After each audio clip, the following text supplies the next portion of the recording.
مونږ وای مونږ سره سہولیات نشته، مونږ ښځه کې تعلیم نه دی کړی، دا زمونږ ګیله وي ځکه زه څه ښه نشم کولی. نو دغه ګیله حکیم سعید صاحب روکه کړې ده. حکیم سعید صاحب ارلی ایجوکیشن په کور کې کړی و، د دوی مور د دې په کور کې تعلیم کړی و او د هغې نه میټرک نه وروستو بیا انټر کې په کالج ته او بیا انقره یونیورسټۍ ته تللی و.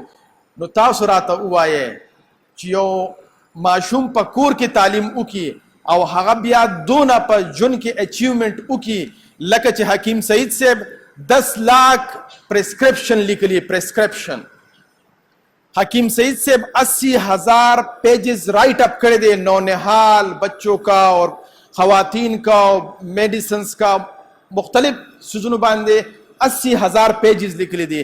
हकीम मोहम्मद सईद साहब गवर्नर सिंध पाते शवे दे. हकीम मोहम्मद सईद साहब वाइस चांसलर हमदर्द यूनिवर्सिटी पाते शवे दे.